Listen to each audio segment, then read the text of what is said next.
Hello friends, हम कक्षा 10 विज्ञान पार्ट 4 कार्बन एवं उसके यौगिक इसमें एनसीईआरटी में जो अभ्यास के प्रश्न दिए गए हैं उनको हम सोल्व कर रहे हैं। प्रश्न नंबर 5 तक हम पिछले वीडियो में कर चुके हैं। आज हम आगे के प्रश्न सोल्व करेंगे। तो प्रश्न नंबर 6 है, समजातीय श्रेणी क्या है? उदाहरण के साथ समझाइए। समजातीय श्रेणी क्या होती हैं, इनको समझाने के लिए एक उदाहरण भी हमें देना है। तो इसका उत्तर देख लेते हैं। तो देखिए, इसका उत्तर मैंने यहाँ पर लिख रखा है। यौगिकों की ऐसी श्रृंखला जिसमें कार्बन श्रृंखला में स्थित हाइड्रोजन को एक ही प्रकार का प्रकार्यात्मक समूह प्रतिस्थापित करता है, उसे समजातीय श्रेणी कहते हैं। तो समजातीय श्रेणी एक ऐसी श्रृंखला होती है जिसमें कार्बन श्रृंखला में जो हाइड्रोजन मौजूद होंगे उन हाइड्रोजन को एक ही प्रकार का प्रकार्यात्मक समूह प्रतिस्थापित करता है। यानी जितने भी यौगिक होंगे उनमें हाइड्रोजन को एक ही प्रकार का प्रकार्यात्मक समूह प्रतिस्थापित करेगा और प्रतिस्थापन करने के बाद जो श्रृंखला हमारे पास आएगी वो कहलाएगी समजातीय श्रेणी। जैसे कि CH3OH, CH3CH2OH, CH3CH2CH2OH आदि, ये एक अल्कोहल की समजातीय श्रेणी है। अब ये समजातीय श्रेणी कैसे बनी होगी मैं आपको बता देता हूँ। ये किससे बना होगा? CH4 से। हमारे पास क्या है? CH4। अब इस CH4 में से एक हाइड्रोजन को कौन प्रतिस्थापित करेगा? OH प्रतिस्थापित करेगा। तो देखिए, ये हमारे पास 3 हाइड्रोजन ऐसे ही इस हाइड्रोजन को OH ने प्रतिस्थापित कर दिया, तो ये बन गया हमारे पास मेथनॉल CH3OH। अगर हम दूसरे की बात करें, इस वाले की, इसमें देखिए ये CH3, ये CH2 और यहाँ पर ये CH3, ये 2 ही कार्बन है। इसको मैं दोबारा से बना देता हूँ। तो इसकी सही स्ट्रक्चर इसकी इस तरीके से बनेगी। इसमें देखिए 2 ही कार्बन थे, पहले मैंने 3 कार्बन लगा दिए थे। तो देखिए, इस कार्बन से भी 3 हाइड्रोजन जुड़े हुए हैं, इस कार्बन से भी 3 हाइड्रोजन जुड़े हुए हैं।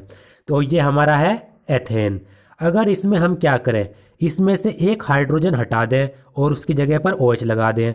देखिए, ये कार्बन, यहाँ पर ये हाइड्रोजन लगे हुए हैं, यहाँ पर ये 2 हाइड्रोजन, ये 2 हाइड्रोजन और यहाँ पर ये OH। मैंने क्या किया, इस हाइड्रोजन को OH लगा दिया, यानी OH ने हाइड्रोजन को प्रतिस्थापित कर दिया। तो हमारा ये वाला बन गया, यानी मेथनॉल बन गया। अब इसमें तीसरा देखिए, 1 कार्बन, 2 कार्बन, 3 कार्बन, ये सब हाइड्रोजन है। यहाँ भी हाइड्रोजन, यहाँ भी हाइड्रोजन। एक हाइड्रोजन मैं दिखा देता हूँ। अब क्या हो, इस वाले हाइड्रोजन को अगर OH प्रतिस्थापित कर दे, 1 कार्बन, 2 कार्बन, 3 कार्बन, ये सब यहाँ पर हाइड्रोजन लगे हुए हैं जिनको मैंने नहीं लिखा यहाँ पर। यहाँ पर जो हाइड्रोजन था उसको OH ने प्रतिस्थापित कर दिया, तो क्या बन गया हमारा ये प्रोपेनॉल। तो आप इसमें देख सकते हैं, इस पूरी की पूरी श्रृंखला में हाइड्रोजन को एक ही प्रकार का प्रकार्यात्मक समूह प्रतिस्थापित कर रहा है, यानी इन सभी में हाइड्रोजन को OH प्रतिस्थापित कर रहा है। तो ये कहलाती है हमारी समजातीय श्रेणी। ये हमारी अल्कोहल की समजातीय श्रेणी है। अब समजातीय श्रेणी की मैं आपको एक और डेफिनेशन बता देता हूँ। तो समजातीय श्रेणी में क्या होता है, जो हमारे यौगिक दिए गए हैं उन यौगिकों में CH2 का अंतर होता है। तो देखिए कैसे, अगर इन दोनों में हमें अंतर देखना है तो ये बड़ा यौगिक है, ये छोटा यौगिक है। अंतर निकालने के लिए बड़े यौगिक में से छोटे यौगिक को हम क्या करेंगे, माइनस करेंगे, घटाएंगे। तो इसमें देखिए, सबसे पहले क्या करेंगे, इसमें 2 कार्बन है, इसमें 1 कार्बन है, तो 2 में से 1 कार्बन गया, 1 कार्बन बचा। इसमें हाइड्रोजन 5 है, इसमें हाइड्रोजन 3 है, तो इसमें से 5 हाइड्रोजन में से 3 हाइड्रोजन गए, कितने हाइड्रोजन बचेंगे? 2 हाइड्रोजन। इसमें OH 1 है, इसमें भी OH 1 है, एक OH में से एक OH गया, 0 बचा। तो इन दोनों में कितना अंतर है? CH2। अब देखिए, इन दोनों में अगर अंतर हम देखें, इसमें 3 कार्बन, इसमें 2 कार्बन, 3 में से 2 गए, 1 कार्बन बचा। इसमें हाइड्रोजन 7, 3 2 5 2 7, इसमें हाइड्रोजन 5, 7 में से 5 गए, 2 हाइड्रोजन बचे। इसमें एक OH, इसमें एक OH, माइनस हो गया। तो इन दोनों में कितना अंतर है? CH2। तो समजातीय श्रेणी एक ऐसी श्रृंखला होती है जिसमें यौगिकों के बीच में CH2 ग्रुप का अंतर होता है, CH2 समूह का अंतर होता है। अब देखिए प्रश्न नंबर 7, भौतिक एवं रासायनिक गुणधर्मों के आधार पर एथेनॉल एवं एथेनोइक अम्ल में आप कैसे अंतर करेंगे? एथेनॉल और एथेनोइक अम्ल में हमें उनके भौतिक गुणधर्म के आधार पर अंतर बताना है और रासायनिक गुणधर्म के आधार पर अंतर बताना है। तो इनके अंतर देख लेते हैं। ये देखिए हमारा 7वां उत्तर है। ये एथेनॉल, इसके भौतिक गुणधर्म, इधर एथेनोइक अम्ल, इसके भौतिक गुणधर्म। एथेनॉल में क्या होता है, इसमें शराब जैसी यानी अल्कोहलिक गंध आती है। एथेनॉल की गंध कैसी होगी, शराब जैसी। जबकि जो एथेनोइक अम्ल होता है इसमें से सिरके जैसी गंध आती है। दूसरा, एथेनॉल का स्वाद खट्टा नहीं होता, जबकि एथेनोइक अम्ल का स्वाद खट्टा होता है, एक ही अंतर होता है। तीसरा, यह ज्वलनशील है। ज्वलनशील का मतलब होता है ये आग इसमें लग जाती है। एथेनॉल ज्वलनशील होता है जबकि एथेनोइक अम्ल अज्वलनशील होता है, इसमें आग नहीं लगती। चौथा है, इसका क्वथनांक 78.2 डिग्री सेल्सियस है। जो एथेनॉल होता है इसका क्वथनांक में होता है ऐसा तापमान जिस पे ये भाप में बदल जाए, यानी इसका बॉइलिंग पॉइंट इंग्लिश में जिसको कहते हैं। क्वथनांक होता है वह तापमान जिसमें ये भाप में बदल जाए। तो एथेनॉल का क्वथनांक होता है 78.2 डिग्री सेल्सियस, जबकि एथेनोइक अम्ल का क्वथनांक होता है 118 डिग्री सेल्सियस। अब इन दोनों के हम देख लेते हैं रासायनिक गुणधर्म। रासायनिक गुणधर्म के आधार पर अंतर। एथेनॉल, यह लिटमस के प्रति उदासीन है। जो एथेनॉल होता है वो लिटमस के प्रति उदासीन होता है, लिटमस में कोई भी बदलाव वो नहीं करता, उसके साथ कोई क्रिया नहीं करता। जबकि जो एथेनोइक अम्ल होता है यह नीले लिटमस को लाल कर देता है। अब ये क्या है, एक अम्ल है, अम्ल क्या करते हैं, नीले लिटमस को लाल कर देते हैं। दूसरा, यह सोडियम हाइड्रोक्साइड के साथ अभिक्रिया नहीं करता। एथेनॉल सोडियम हाइड्रोक्साइड के साथ NaOH के साथ कोई भी अभिक्रिया नहीं करता। जबकि जो एथेनोइक अम्ल होता है वो सोडियम हाइड्रोक्साइड यानी NaOH के साथ अभिक्रिया करता है और अभिक्रिया करने के बाद लवण तथा जल बनाता है। तो ये इसके रासायनिक गुणधर्म के आधार पर इसका अंतर था। प्रश्न नंबर 8, जब साबुन को जल में डाला जाता है तो मिसेल का निर्माण क्यों होता है? क्या एथेनॉल जैसे दूसरे विलायकों में भी मिसेल का निर्माण होगा? अगर हम साबुन को जल में डाल देते हैं तो मिसेल बन जाते हैं। तो मिसेल क्यों बनते हैं, एक तो ये बताना है, और दूसरा इसमें पूछा गया है कि जो एथेनॉल जैसे विलायक होते हैं क्या उनमें भी मिसेल बनेंगे, यह हमें बताना है। तो 8वां उत्तर देख लेते हैं। उत्तर 8, जब हम साबुन या किसी भी अपमार्जक को पानी में मिलाते हैं तो इनके अणु परस्पर एकत्रित होकर गुच्छों का रूप धारण कर लेते हैं, जिसे मिसेल कहते हैं। जब भी हम साबुन को या किसी भी अपमार्जक को पानी में मिलाएंगे तो साबुन या अपमार्जक के जो अणु होंगे वो आपस में एक जगह इकट्ठे हो जाएंगे और इकट्ठे होकर एक गुच्छा बना लेंगे, जिसको हम कहते हैं मिसेल। इसमें एक लंबी हाइड्रोकार्बन पूंछ एवं एक आयनिक सिरा होता है, और जो ये मिसेल बनता है इसमें एक लंबी हाइड्रोकार्बन पूंछ होती है और एक आयनिक सिरा होता है। तो देखिए मिसेल कैसे बनेगा। मान लीजिए ये हमारी कोई गंदगी है जो कपड़े पर लगी हुई है।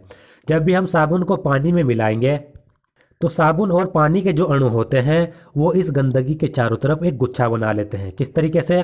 साबुन के अणु में 2 पार्ट होते हैं, 2 भाग होते हैं। एक तो ये आयनिक सिरा होता है, दूसरा इसमें एक हाइड्रोकार्बन की इस तरीके से श्रृंखला होती है। तो क्या होता है, जो ये हाइड्रोकार्बन की श्रृंखला होती है ये होती है गंदगी की तरफ, यानी तैलीय गंदगी की तरफ, इस तरीके से। और जो आयनिक सिरा होता है ये होता है बाहर की तरफ। तो इस तरीके से वो इस गंदगी के चारों तरफ एक गुच्छा बना लेते हैं, इस तरीके से एक गुच्छा बना लेते हैं, जिसको हम कहते हैं मिसेल। तो ये हमारा एक मिसेल बन जाता है। तो इस मिसेल में आप देख सकते हैं जो ये हाइड्रोकार्बन की पूंछ होती है ये तो अंदर की तरफ होती है, और जो ये आयनिक सिरा होता है ये बाहर की तरफ होता है। इस मिसेल में पूंछें अंदर की ओर चिपकी रहती हैं और सिरा बाहर की ओर रहता है। हाइड्रोकार्बन जल विरोधी तथा सिरा जलरागी स्वभाव का होता है। ये जो सिरा होता है आयनिक सिरा ये बाहर की तरफ क्यों होगा? क्योंकि जो हाइड्रोकार्बन होती है वो होती है जल विरोधी। एक बार फिर से बना देता हूँ। इसमें जो ये हाइड्रोकार्बन की श्रृंखला होगी ये होगी जल विरोधी, और जबकि जो ये सिरा होता है ये होता है जलरागी। तो जो ये हमारी गंदगी है, मान लीजिए ये हमारी गंदगी है, ये हाइड्रोकार्बन श्रृंखला और ये हमारा सिरा। तो कपड़ों को हम पानी में भिगोते हैं, मान लीजिए चारों तरफ क्या है, यहाँ पर पानी है।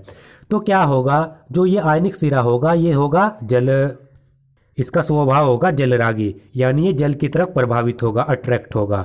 तो ये तो हो जाता है जल की तरफ। जबकि जो ये हाइड्रोकार्बन होती है ये होती है जल विरोधी, यानी ये जल से दूर भागने की कोशिश करती है। तो जब ये जल से दूर जाती है तो ये जाती है हमारी गंदगी की तरफ। तो ये गंदगी के अंदर घुस जाती है और आयनिक सिरा जल की तरफ रहता है, और इससे हमारा क्या बन जाता है, मिसेल बन जाता है। अब इसका दूसरा, नहीं, एथेनॉल जैसे दूसरे विलायकों में मिसेल का निर्माण नहीं होता क्योंकि ये ध्रुवीय विलायक नहीं है।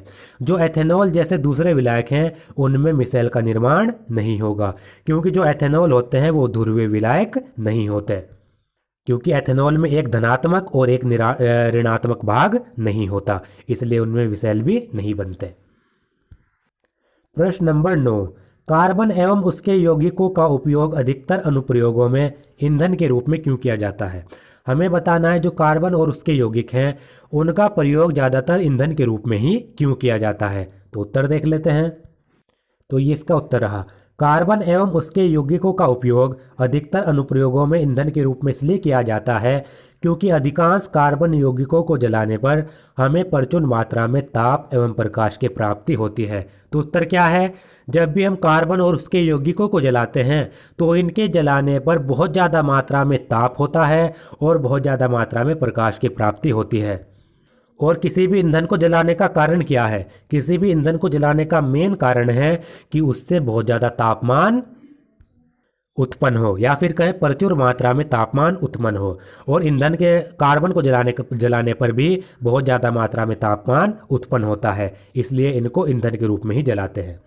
जब हम कार्बन को ऑक्सीजन की उपस्थिति में जलाते हैं तो ताप एवं प्रकाश के साथ CO2 उत्पन्न करता है, और साथ ही साथ कार्बन को ऑक्सीजन की उपस्थिति में जलाने पर बहुत ज़्यादा ताप तो होता ही है, साथ ही साथ CO2 गैस भी उत्पन्न होती है।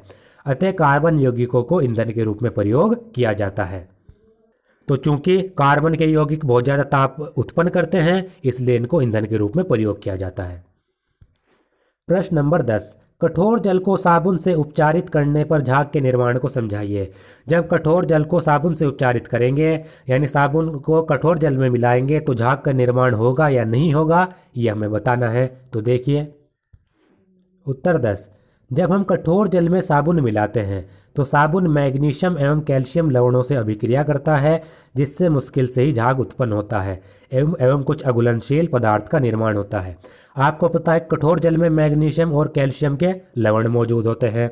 तो जब भी साबुन को हम कठोर जल में मिलाएंगे तो साबुन क्या करता है, मैग्नीशियम और कैल्शियम के लवणों से अभिक्रिया कर लेता है, और जिससे क्या होता है, झाग उत्पन्न नहीं होता, बल्कि झाग के उत्पन्न होने के बजाय कुछ अघुलनशील पदार्थ का निर्माण हो जाता है। तो अगर हमें साबुन में से अगर हमें झाग मिलाना है तो साबुन को हम किस में मिलाएंगे, मृदुल जल में, क्योंकि मृदुल जल में क्या होता है, मैग्नीशियम और कैल्शियम के लवण इतने ज़्यादा मौजूद नहीं होते, जिससे क्या होता है, मृदुल जल में आसानी से झाग बन जाता है। कठोर जल में मैग्नीशियम और कैल्शियम के लवण के कारण झाग नहीं बन पाता। प्रश्न नंबर 11 है, यदि आप लिटमस पत्र लाल एवं नीला से साबुन की जांच करें तो आपका प्रेक्षण क्या होगा। यदि आपको 2 लिटमस पत्र दे दिए गए, लाल और नीला, इनसे आपको साबुन की जांच करनी है, तो इससे आपका परिणाम क्या होगा, आपका रिजल्ट क्या होगा, ये आपको बताना है। तो इसका उत्तर ये रहा, साबुन में लंबी हाइड्रोकार्बन श्रृंखला युक्त क्षार होता है जो लाल लिटमस को नीला कर देता है। जो साबुन होता है इसमें एक लंबी हाइड्रोकार्बन श्रृंखला होती है और इस हाइड्रोकार्बन श्रृंखला युक्त एक क्षार होता है, और आपको पता है जो क्षार होते हैं वो लाल लिटमस पत्र को नीला कर देते हैं। तो साबुन भी क्या करेगा, लाल लिटमस पत्र को नीला कर देगा। तो इसमें आपको याद रखना है जो साबुन होते हैं उनकी प्रवृत्ति क्षारीय होती है। तो साबुन नीले लिटमस पत्र पर तो कोई भी बदलाव नहीं करेंगे, साबुन क्या कर देंगे, लाल लिटमस पत्र को नीला कर देंगे, क्योंकि वो क्षारीय प्रवृत्ति के होते हैं, ये आपको याद रखना है। और क्षार आपको पता है लाल लिटमस पत्र को नीला कर देते हैं। प्रश्न नंबर 12, हाइड्रोजनीकरण क्या है, इसका औद्योगिक अनुप्रयोग क्या है। एक तो हमें बताना है हाइड्रोजनीकरण क्या होता है, दूसरा जो हाइड्रोजनीकरण होता है इसका उद्योग में किस तरीके से प्रयोग किया जाता है, ये हमें बताना है। तो इसका उत्तर ये रहा, असंतृप्त हाइड्रोकार्बन को पैलेडियम अथवा निकेल जैसे उत्प्रेरकों की उपस्थिति में हाइड्रोजन गैस गुजारकर संतृप्त हाइड्रोकार्बन बनाने की प्रक्रिया को हाइड्रोजनीकरण कहते हैं। तो हाइड्रोजनीकरण क्या है?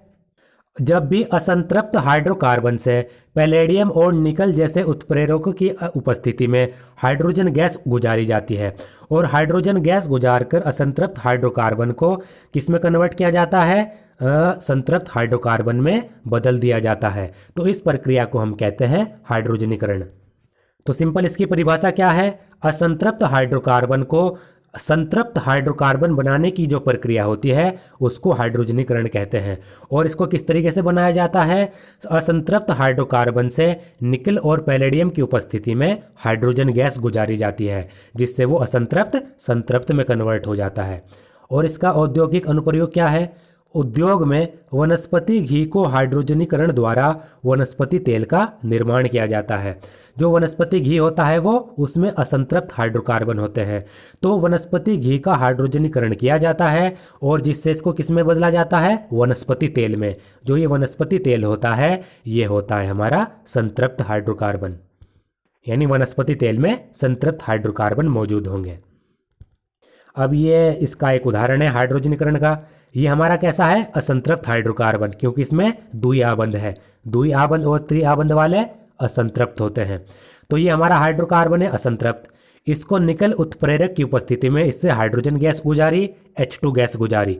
H2 गैस गुजारने के बाद क्या होता है? जो ये असंतृप्त है ये संतृप्त हाइड्रोकार्बन में बदल जाता है।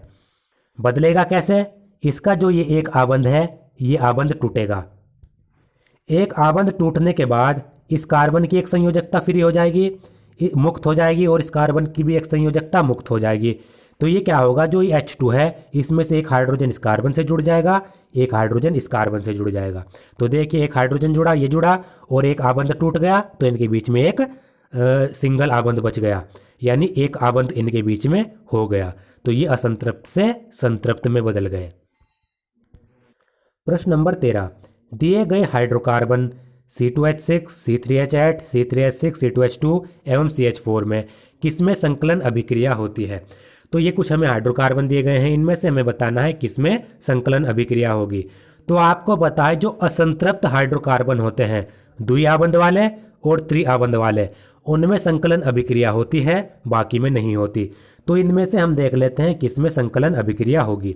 तो C2H6 का अगर हम सूत्र बनाएं, C2H6 के अगर हम स्ट्रक्चर बनाए तो इसमें देखिए C2H6 दो कार्बन है और यानी हाइड्रोजन 6 हैं, 3 हाइड्रोजन इसके पास, 3 हाइड्रोजन इसके पास। तो यहाँ पर कार्बन की चारों संयोजकता पूरी हो रही है। तो इसमें आप देख सकते हैं इसमें सभी में एक ही आबंध बना है, कार्बन और कार्बन के बीच में एक ही आबंध है। तो ये हमारा संतृप्त हाइड्रोकार्बन है। तो इसमें संकलन अभिक्रिया नहीं होगी क्योंकि संकलन अभिक्रिया होती है असंतृप्त हाइड्रोकार्बन में। तो पहला पता लग गया हमें नहीं होगी।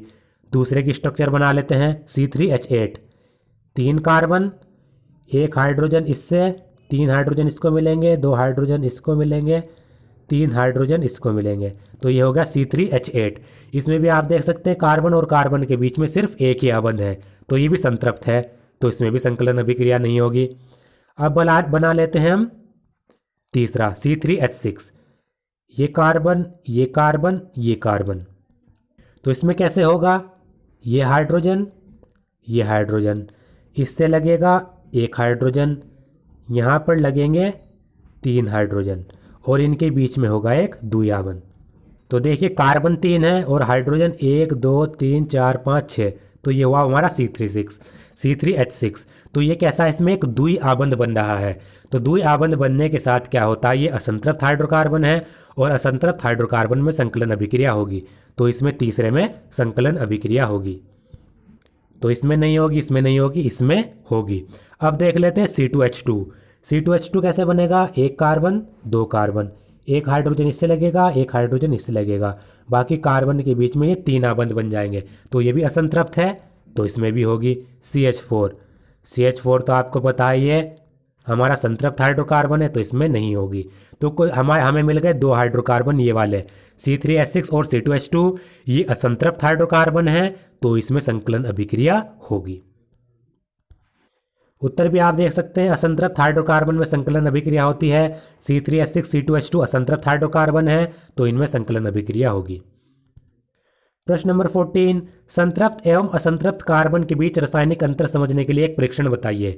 संतृप्त और असंतृप्त कार्बन के बीच अगर रासायनिक अंतर समझना है तो उसके लिए एक परीक्षण हमें बताना है। कैसे हम परीक्षण करेंगे, तो परीक्षण देख लेते हैं। तो देखिए, मक्खन एक संतृप्त हाइड्रोकार्बन है, जबकि खाद्य तेल एक असंतृप्त हाइड्रोकार्बन है।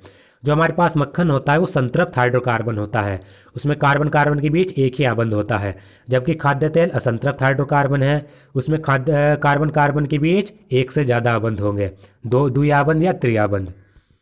तो अगर हमें असंतृप्त और संतृप्त हाइड्रोकार्बन के बीच रासायनिक परीक्षण करना है, इनमें अंतर देखने के लिए, तो हम मक्खन और खाद्य तेल पर परीक्षण करेंगे। इन दोनों में अंतर समझने के लिए परीक्षण। जब हम थोड़े से मक्खन को गर्म करके उसमें कुछ बूंदें ब्रोमीन जल की डालते हैं तो ब्रोमीन जल का रंग नहीं उड़ता। इससे पता चलता है कि मक्खन संतृप्त कार्बन यौगिक है। हम क्या करेंगे, थोड़ा सा मक्खन लेंगे, थोड़े से मक्खन को गर्म करेंगे। थोड़े से मक्खन को गर्म करने के बाद उसमें कुछ बूंदें हमें ब्रोमीन जल की डाल देनी है। तो जब हम ब्रोमीन जल की उसमें कुछ बूंदें डालेंगे तो हम देखेंगे जो मक्खन है, जिस मक्खन को हम गर्म कर रहे हैं, उसमें ब्रोमीन जल का रंग उड़ नहीं रहा। अगर उसमें से ब्रोमीन जल का रंग नहीं उड़ेगा तो वो कैसा होगा, संतृप्त कार्बन यौगिक होगा। तो मक्खन में से ब्रोमीन जल का रंग नहीं उड़ता तो वो कैसा है, संतृप्त कार्बनिक यौगिक। और अगर असंतृप्त होगा तो असंतृप्त में से क्या होगा, ब्रोमीन जल का रंग उड़ जाएगा। जब हम खाद्य तेल में ब्रोमीन जल डालकर हिलाते हैं तो कुछ समय बाद ब्रोमीन जल का रंग उड़ जाता है। हम क्या करेंगे, खाद्य तेल लेंगे, खाद्य तेल में ब्रोमीन जल डालेंगे, ब्रोमीन जल को हिलाएंगे और हम कुछ समय बाद देखेंगे जो ब्रोमीन जल है उसका रंग उड़ जाता है। ब्रोमीन जल का रंग अगर उड़ जा रहा है तो हमें पता लग गया जो खाद्य तेल है वो कैसा है, असंतृप्त हाइड्रोकार्बन। इससे पता चलता है कि खाद्य तेल असंतृप्त कार्बनिक यौगिक है। प्रश्न नंबर 15, साबुन की सफाई प्रक्रिया की क्रियाविधि समझाइए। जो साबुन की सफाई प्रक्रिया है उसको हमें समझाना है किस तरीके से वो होता है, साबुन कपड़े को किस तरीके से साफ करता है। तो देख लेते हैं। तो उत्तर नंबर 15 मैंने यहाँ से बुक में से ले रखा है, ये एनसीईआरटी में है लास्ट में। अधिकांश मैल तेलीय होते हैं और आप जानते हैं कि तेल में पानी अघुलनशील है। जो ज़्यादातर जो मैल होते हैं, कपड़े पर जो मैल लगा होता है, उनकी प्रवृत्ति कैसी होती है, तेलीय प्रवृत्ति के वो होते हैं। और आपको पता है जो तेल होता है वो पानी में अघुलनशील होता है, तेल पानी में नहीं घुलता। साबुन के अणु लंबी श्रृंखला वाले कार्बोक्सिलिक अम्लों के सोडियम एवं पोटेशियम लवण होते हैं। और जो साबुन में जो अणु होते हैं उसमें क्या होता है, साबुन के अणु में लंबी श्रृंखला वाले कार्बोक्सिलिक अम्ल होते हैं और ये क्या होते हैं, कार्बोक्सिलिक अम्लों के सोडियम और पोटेशियम के लवण होंगे। तो साबुन के अणु लंबी श्रृंखला वाले कार्बोक्सिलिक अम्लों के सोडियम और पोटेशियम के लवण होते हैं। साबुन का आयनिक भाग जल से, जबकि कार्बनिक श्रृंखला तेल से पारस्परिक क्रिया करती है। तो जो साबुन का जो आयनिक भाग होता है वो कैसा होता है, जलरागी, तो वो तो जल से अभिक्रिया करेगा। और साबुन में जो कार्बन की श्रृंखला होती है, ये मैंने पहले बताया था क्वेश्चन में, 8वें प्रश्न में, ये होता है साबुन के अणु। साबुन का जो ये आयनिक भाग होता है, आगे का सिरा, ये तो जलरागी होता है, तो ये जल से अभिक्रिया करेगा। जबकि पीछे ये कार्बन की श्रृंखला होती है, होती है जलविरागी।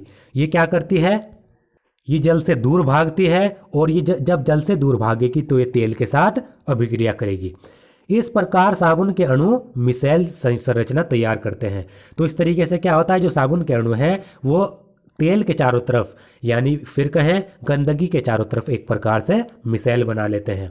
जहां अणु का एक सिरा तेल कण की ओर तथा आयनिक सिरा बाहर की ओर होता है। और ये किस तरीके से बनाते हैं मिसेल, अणु का जो एक सिरा होता है वो एक तेल की तरफ और दूसरा जो आयनिक सिरा होता है वो बाहर की तरफ होता है।